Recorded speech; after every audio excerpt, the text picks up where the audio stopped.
اس آیت کا اصل مصداق کون ہے؟ اللہ کا قرآن کہتا ہے وَلَنَبْلُوَنَّكُمْ بِشَيْءٍ مِّنَ الْخَوْفِ وَالْجُوعِ، میں اپنے لوگوں کو آزماتا ہوں، اپنی مخلوق کو آزماتا ہوں، جو میرا جتنا زیادہ پیارا ہے اس کو زیادہ آزماتا ہوں اور دکھوں سے آزماتا ہوں، اتنا دکھ دیتا ہوں، اتنے دکھ دیتا ہوں کہ اس کے صبر کا پیمانہ دیکھتا ہوں کہ اس کے صبر کا پیمانہ کہاں کھڑا ہوا ہے۔ وَلَنَبْلُوَنَّكُمْ بِشَيْءٍ مِّنَ الْخَوْفِ وَالْجُوعِ، خوف دیتا ہوں، دنیا کا خوف دے کے آزماتا ہوں، والجوع، بھوک دیتا ہوں، مال چھین لیتا ہوں، بھوک دیتا ہوں، اس سے آزماتا ہوں، من الخوف والجوع ونقص من الاموال، پھر ایسے کرتا ہوں کہ مال و متاع جو ہے اس کو ضائع کر دیتا ہوں، مال و متاع چھین لیتا ہوں، ونقص من الاموال والانفس والثمرات، کھیتی پھلوں پہ آئی ہوئی، بہار پہ آئی ہوئی، موجوں پہ آئی ہوئی فصلیں جو ہیں وہ پھلوں پہ آئے ہوئے، وہ باغات کو چھین لیتا ہوں، باغات کو تباہ و برباد کر دیتا ہوں۔ وَنَقْصٍ مِّنَ الْأَمْوَالِ وَالْأَنفُسِ وَالثَّمَرَاتِ وَبَشِّرِ الصَّابِرِينَ، آگے فرمایا جو سارے ان دکھوں سے کامیاب ہو گیا اس کے لیے کیا خبری ہے؟ وَبَشِّرِ الصَّابِرِينَ، وہ صابر کے لیے خوشخبری یہ ہے کہ وَبَشِّرِ الصَّابِرِينَ الَّذِينَ إِذَا أَصَابَتْهُمْ مُصِيبَةٌ قالوا انا للہ و انا الیہ راجعون، وہ کہتا ہے مولا سب کچھ تیرا ہے اور تیری ہی کی طرف لوٹ کے آ رہا ہوں میں۔ ہماری مخلوق کے اندر، اس کائنات کے اندر کسی کو دکھ ملا بھوک کا، کسی کو دکھ ملا پیاس کا، کسی کو دکھ ملا نقص اموال کا، کسی کو دکھ ملا نقص ثمرات کا، لیکن خدائے ذوالجلال کی قسم ہے اس آیت مبارکہ کا اصل مصداق کون ہے جس کو ساری کائنات کے دکھ ملے؟ وہ امام الشہداء امام حسین علیہ السلام نے کربلائے معلیٰ کے اندر وہ دکھ دیکھے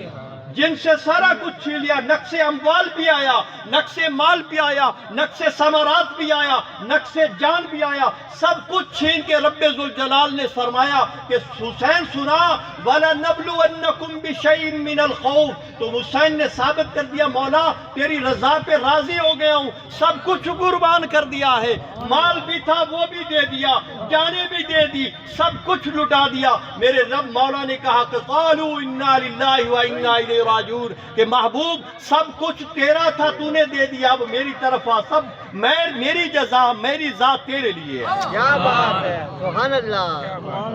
آخری بات، رب ذوالجلال جو ہے وہ بڑا بندے سے محبت کرتا ہے، بڑا محبوب ہے۔ لم یزل کی قسم ہے، خدائے لم یزل کی انسان کو تو پتہ ہی نہیں۔ وَفِي أَنفُسِكُمْ أَفَلَا تُبْصِرُونَ، میرا رب کہتا ہے میں تمہارے دل کی کوٹھڑی میں موجود ہوں، کبھی گریبان کھول کے جاتی تو آیا کرو، میری طرف دیکھا تو کرو، مجھے دنیا میں تلاش نہ کیا کرو، ادھر ادھر تلاش نہ کیا کرو، میں تو تمہارے اندر بیٹھا ہوں۔ حضرت خواجہ حسن بصری رحمت اللہ علیہ، ان کا جو ہے ایک مریدنی تھی ان کی، اور وہ جو ہے اس کا ایک ہی بیٹا تھا، وہ نافرمان تھا، کام اچھے نہیں تھے، بیمار ہو گیا، مرنے لگا، تو اب موت نظر آئی تو ماں کو کہنے لگا اماں ساری زندگی تجھے بھی پریشان کیا، اپنے خواجہ کو بھی نہ مانی، مرشد کی بھی نہ مانی، تیری بھی نہ مانی، اب جو ہے کام خراب ہو گیا ہے، ایک مہربانی فرما اپنے خواجہ کے پاس جا، اس کو کہے کہ میں دنیا سے جانے والا ہوں، میرا جنازہ پڑھا دے۔ سبحان اللہ۔ ماما جو تھی رات کا وقت تھا، ماما روتی ہوئی آنسو بہاتی ہوئی بیٹے کی موت، بیٹے کی جنازے کی خبر لے کر رات کو مرشد خواجہ حسن بصری کا جا کے دروازہ کھٹکھٹایا۔ خواجہ صاحب نے پوچھا کہ مریدنی اس وقت خیر تھی، رات کے وقت تو آئی ہے؟ تو فرمانے لگی، کہنے لگی حضور بیٹا دکھوں میں تھا، تم بھی بڑا سمجھاتے تھے، میں بھی سمجھاتی تھی، اب موت کے کنارے پڑا ہوا ہے، اب کہتا ہے کہ میرے خواجہ کو کہو کہ میرا جنازہ پڑھائے۔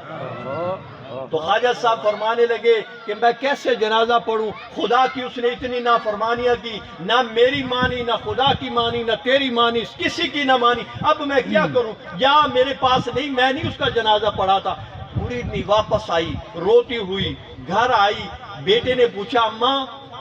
آخری امید تھی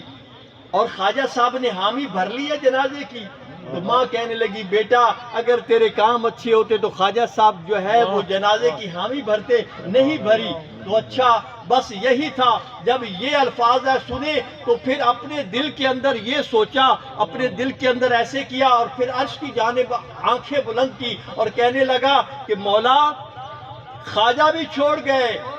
ماں بھی چھوڑ گئی، ماں بھی بیچاری اب جو ہے دکھوں میں ہے، خواجہ بھی چھوڑ گئے، اور میں تو جیسا کہ ایسا تھا تیری بارگاہ میں آ رہا ہوں، اب تیری مرضی، تو کرم کرے، تو میری کوٹھڑی میں موجود ہے یا نہ کرے۔ بس اسی وقت جو ہے وہ کف سے انصری سے جان پرواز ہو گئی۔ ماں نے آنکھیں بند کی،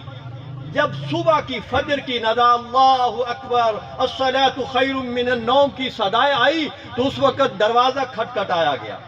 دروازے پہ اماں جان گئی تو دیکھا باہر خواجہ حسن بصری کھڑے ہوئے۔ کیا بات ہے، ماما نے پوچھا، اماں نے پوچھا کہ خواجہ صاحب حضور کیسے آنا ہوا اتنی صبح سویرے؟ تو